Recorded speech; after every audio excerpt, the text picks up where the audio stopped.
what we're going to do is today we're going to cover some information here today on the lecture of the integumentary system. And the integumentary system is discussing the skin. This is a very important component that's tested on the NCLEX. And we're doing an NCLEX review. This is just a mini review for nurses who are studying to obtain their licensure. And this is some of the material you're going to need to know in order to excel on the NCLEX. Let's talk about the skin, and let's talk about the different layers of the skin. The top layer of the skin is called the epidermis. And what the epidermis is basically the top superficial layer. This is what the NCLEX likes to call it. It's the superficial layer of the skin, but it's known to be the top layer and is always called the epidermis. Now, what lies underneath the epidermis, you'll see what I have here. On the side, I have number 1, epidermis. Number 2, I have dermis. And number 3, I have the hypodermis. Now that we've discussed the epidermis and with it being the superficial layer of the skin, with the epidermis, sometimes what you'll see is sunburns. When a person has encountered a sunburn from laying out in the sun, typically it affects that top layer, and that will be the epidermis. As we move to number 2, the next layer of the skin that's underneath the epidermis is the dermis. The dermis is typically much thicker. This skin contains like the sweat glands. It contains different vessels. It contains mainly the nerves. And that is what you'll find in the dermis. But keep in mind, the dermis is the thickest layer of the skin. Many of the injections that a nurse will give will be injecting directly into the dermis, okay, into that area. Now, another thing I want you to know is the dermis, it contains the most important vessels, okay? Though you have the blood vessels in the hypodermis, you also have important glands, especially your sweat glands. You have those protruding out of the dermis. They do go into the hypo, but keep in mind the dermis is basically the thickest layer. When you move to the next layer that's underneath the dermis, this is called the hypodermis. The NCLEX likes to call the hypodermis the subcutaneous layer. This is basically the fatty layer, okay? This is known as the fatty layer of the skin. The hypodermis is what contains mostly fatty tissues, but it also contains blood vessels as well, okay? And it can also contain glands. Mainly it contains those glands that protrude down from the dermis and into the hypodermis.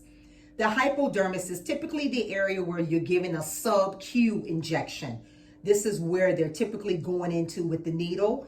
For example, someone who has diabetes, a diabetic type of injection would literally inject into this area of the hypodermis. This is where the fatty layer is, and you typically will have absorption, okay, of that medication such as the insulin. You'll have that absorption going in that area. Let's go ahead and move down, and we see on the board, we're talking about here the epidermal appendages. Epidermal appendages are composed of epithelial cells, okay, and epithelial tissue. But what is contained rather in the epidermal appendages are the hair, the nails, and the glands. This is what the NCLEX wants you to be familiar with. They want you to know what the epidermal appendages are and what they represent, and that's going to be the hair, nails, and glands. But I want you to keep in mind on the board you see the 2 types of glands. And the 2 types of glands you have are the sweat glands and you have the sebaceous glands. Now what you'll notice is that the sweat glands, they excrete nothing but sweat, okay? But the other set of glands that are part of the epidermal appendages are called sebaceous glands. These sebaceous glands are known to secrete sebum. This is a particular substance that secretes like oily wax, okay? So it's gonna be oily and waxy. And you can find sebum pretty much in your hair follicles, okay? In the scalp. You can find the sebum, the sebaceous glands secreting, just lubricating. That's what it's giving to the skin, is a lubrication. So keep in mind, that is what sebaceous glands are.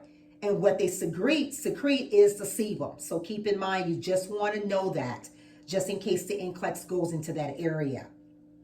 The next thing I have on the board are talking about the factors. There are different factors that are known to affect your skin, okay? And these factors that affect the skin will cause skin disorders. And some of those factors that affect the skin is harsh chemicals, okay? Things that are very abrasive to the skin. Environmental factors, okay? Radiation, okay? You'll see this with cancer patients that typically get radiation. The skin usually appears to be kind of like brittle, wrinkled. They have a different texture of their skin. And that's basically coming from the radiation penetrating onto the skin and through the skin. Sun exposure will cause disorders of the skin. We'll talk about this in the future, but sun exposure can expose you to different types of cancers, such as melanoma. That is a skin cancer. And we'll talk about that, but let's move forward and talk about the other factors. The other factors that affect the skin are medications. Medications can affect the skin, such as glucocorticoids. If you know what glucocorticoids are, you know these are steroids. And steroids are known to affect the skin because one of the main side effects of steroids is they cause a thinning of the skin. This is why you have to really handle patients very delicately, especially the mature age patients, because if they're typically on any type of steroid, their skin becomes very, very, I would say more so sensitive to any type of bruising, because their skin is very, very thin. So you got to be careful from abrasions, any type of brushing up against sheets and things of that sort. Another factor that affects the skin that it comes about is through race. Depending upon your race and your age, as you age and you become older, your skin becomes a little more brittle, dry. The texture is very, very thin. And this is something that you see in nursing homes and assisted living facilities where they always want you to do skin checks. This is the reason why, because the older population of patients, they will be very prone to getting injuries upon their skin. Another factor is infections. Infections cause issues with your skin as well, and we'll talk about those factors as well, but these are some of the factors that are important just for you to be aware, okay, of what contributes to some of these skin disorders. And you'll see sun exposure is a huge cause of skin disorders, okay, because you do have cancers that develop out of too much sun exposure, okay. So overall, this completes a mini session of the integumentary skin, just giving you the basics of the epidermis. We know, again, it's the top layer of the skin, known as the superficial layer.